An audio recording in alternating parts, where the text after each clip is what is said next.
Hello বন্ধুরা, সবাই কেমন আছো? আশা করি ভালো আছো, আমিও ভালো আছি। আজকে তোমাদের সাথে আবার নতুন একটা রেসিপি নিয়ে হাজির হয়ে গেলাম। তো মানুষ বলে, ব্যাচেলার মানুষ বলে ডিম খাইতে খাইতে ডিম হয়ে যাচ্ছে। তো আমিও সেই একই অবস্থা, আমারও ব্যাচেলারের মতো ডিম ডিম ভুনা খাইতে আমার খুব ভালো লাগে। তাই আজকে আবার আমি 4-5টা ডিম একসাথে সিদ্ধ করে এগুলাকে একেবারে লাল লাল করে ভুনা করে নিয়েছি। করে আমি একা খাবো, তোমাদের সাথে একটু শেয়ার করি, তাই তোমাদের সামনে আবার হাজির হয়ে গেলাম।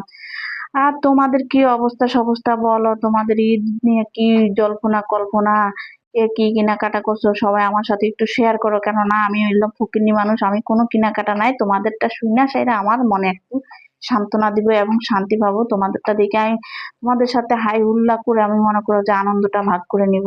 কারণ যেহেতু আমি কেনাকাটা করি না, তোমাদেরটা দেখেই আমি মনে করবো যে আমার কিনা হয়ে গেছে। বুঝেছো বন্ধুরা? আমার চ্যানেলটিকে সাবস্ক্রাইব করবা, পাশে থাকবা। বুঝেছো?